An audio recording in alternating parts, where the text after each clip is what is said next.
ओम नमो भगवते वासुदेवाय नमः। दोस्तों, स्वागत है आपका हमारे चैनल एस्ट्रो सच में। दोस्तों, 29 जुलाई पद्मिनी एकादशी के दिन शरीर के इस हिस्से पर बांधे काला धागा, तुरंत सभी मनोकामना पूरी हो जाएगी।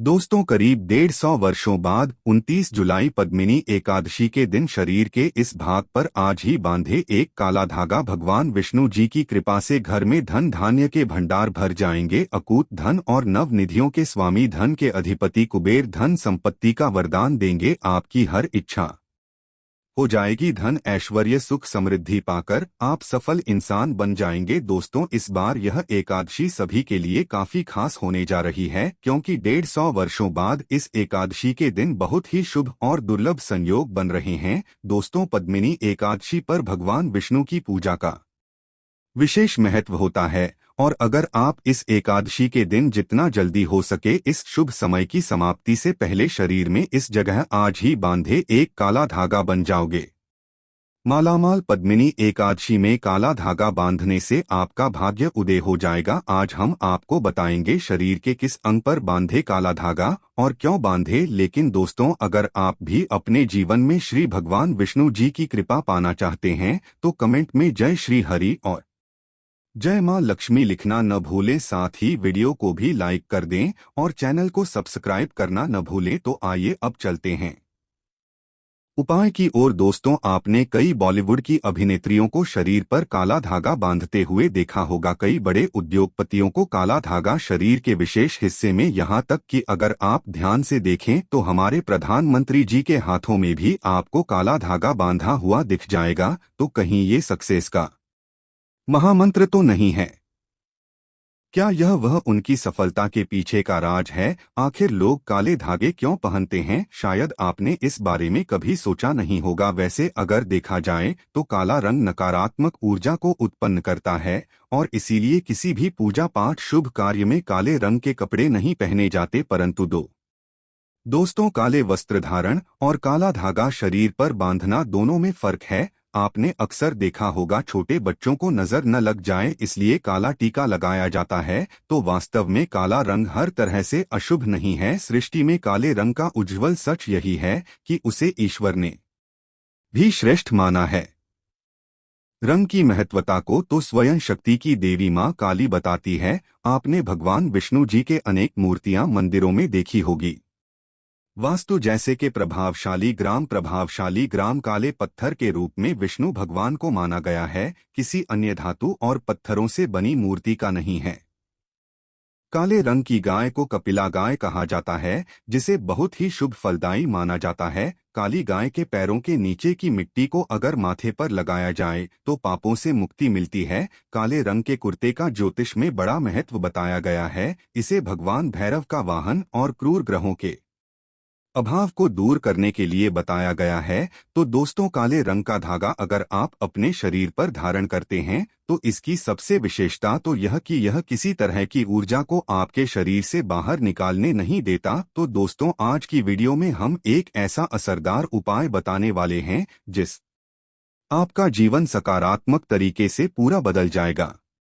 आपको हर कार्य में सफलता मिलने लगेगी। इतनी खुशियां आपके जीवन में आएंगी जिसकी आपने कल्पना भी नहीं की होगी। मुख्य पर नकारात्मकता जो आपके हर काम में बाधा लाती है, घर में अशुभता लाती है, और इससे खत्म हो जाएगी। नकारात्मकता आपके जीवन में रोड़ा बनकर खड़ी होती है। आप चाहे कितनी में अहमद मशक्कत कर लो, अपेक्षा अनुसार आपको उसका फल नहीं मिलता। परिणाम धन की कमी हो जाती है, आर्थिक समस्याएं सताने लगती है, चिंताएं बढ़ने लगती है, चिंता साथ में क्लेश लेकर आती है, और फिर परिवार में अशांति छा जाती है। पति पत्नी के बीच का संवाद गायब हो जाता है, लड़ाई झगड़े उसकी जगह ले लेते हैं। यह नकारात्मकता आने के कई कारण हो सकते हैं। ग्रह जनित दोषों से लेकर घर में गलत जगह रखी गई गलत चीजें और वास्तु दोष भी इसके कारण हो सकते हैं। लेकिन सबसे बड़ा कारण होता है किसी दूसरे की नजर लग जाना। ईर्ष्या और जलन की वजह से ऐसा होता है। हमारे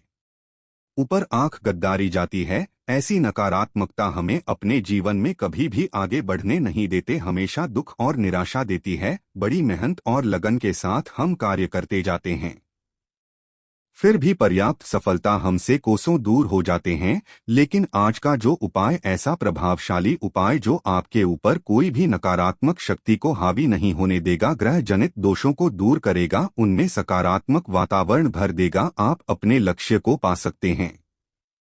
भाग्य का लेखा जोखा प्रत्यक्ष मिला सकते हैं। यह उपाय करने के लिए आपको चाहिए होगा रेशमिया या सूती काला धागा। थोड़ा हटके उपाय है यह दोस्तों। काला धागा बांधने की प्रथा आज की नहीं, कई सालों से इसे हाथ पैर गले और बाजू में बांधा जा रहा है। मूल रूप से इसे नजर से बचने के लिए बांधा जाता है। दरअसल काला धागा और भी कई मुसीबतों समस्याओं से बचाकर व्यक्ति को अमीर तक बनने के काम आता है। दोस्तों, वास्तव में हमारा शरीर पंच तत्वों से मिलकर बना है, या पंचतत्व है पृथ्वी, वायु, अग्नि, जल और आकाश। इनसे मिलने वाली ऊर्जा हमारे शरीर का संचालन करती है। इनसे मिलने वाली ऊर्जा से ही हम सभी सुविधाओं को प्राप्त करते हैं।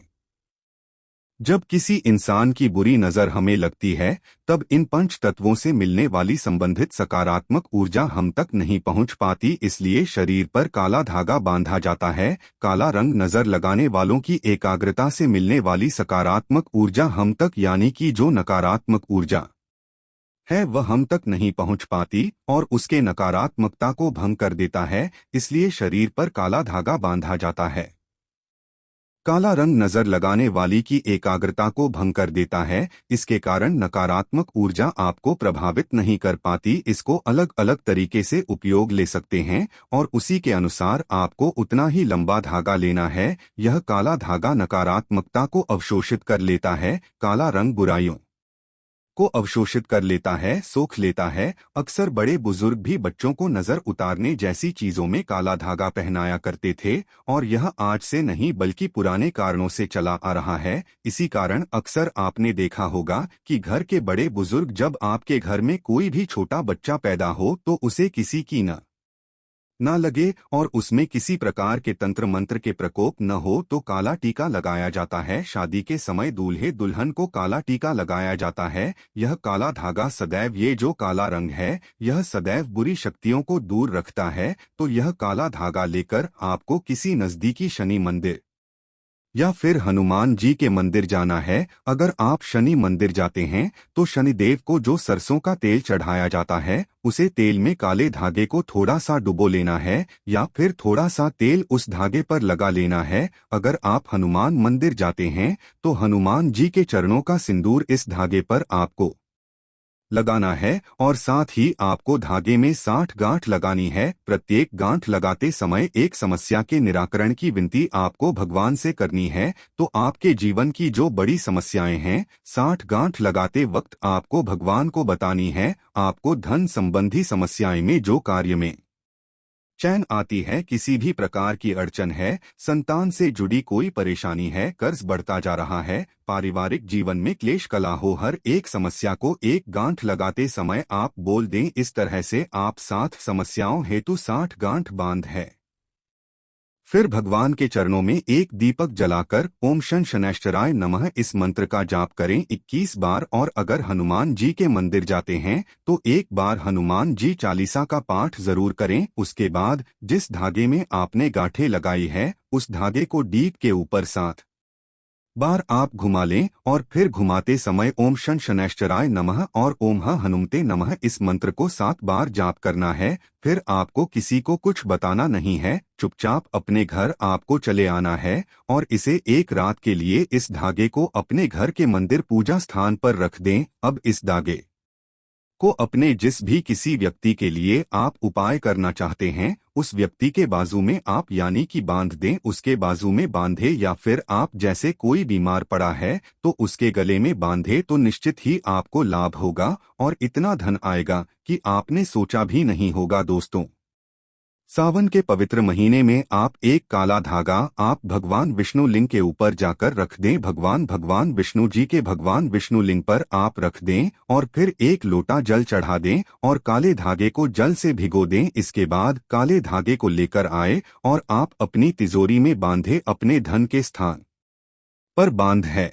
आप देखेंगे कि सारी समस्या आपकी खत्म हो जाएगी, किसी प्रकार की मनोकामना जरूर पूरी होगी। दोस्तों, एक और उपाय, आप एक काला धागा लेकर जाएं शनि मंदिर, या फिर आप जाएं हनुमान मंदिर लेकर जाएं। और आप शनि मंदिर जाएं तो सरसों का तेल लगा लें, हनुमान मंदिर जाते हैं तो सिंदूर लगा लें, और फिर अपनी मनोकामना बोलते हुए शनि मंदिर गए हैं तो शनि मंदिर के आप गेट पर ही बांध दें अपनी मनोकामना बोलते हुए। और हनुमान जी के मंदिर गए तो हनुमान जी के मंदिर में बांध दें। आप देखेंगे आपके सभी कार्य पूरे हो जाएंगे, आपको दिन दुगनी रात चौगुनी तरक्की मिलेगी, हर मनोकामना पूरी हो जाएगी, आपके जीवन के हर कष्ट दूर हो जाएंगे। दोस्तों, इसके साथ ही इस एकादशी पर कई राशियों पर प्रभाव पर आने वाला है, तो आइए जानते हैं वह क्या है। मेष राशि। मेष राशि वालों के लिए पद्मिनी एकादशी आनंददायक रहने वाली है। आपका मान सम्मान बढ़ेगा और जो लोग बैंकिंग क्षेत्र में काम कर रहे हैं उनकी पदोन्नति हो सकती है और वे बचत योजनाओं में भी अच्छा पैसा लगाएंगे। खान पान पर पूरा ध्यान दें, आपके घर पर किसी मेहमान का आगमन हो सकता है और परिवार में किसी सदस्य के सेवानिवृत्त होने के कारण परिवार में उनके लिए किसी पार्टी का आयोजन किया जा सकता है। दृश्य राशि। वृषभ राशि के जातकों के लिए पद्मिनी एकादशी एक के बाद एक खुशखबरी लेकर आने वाली है।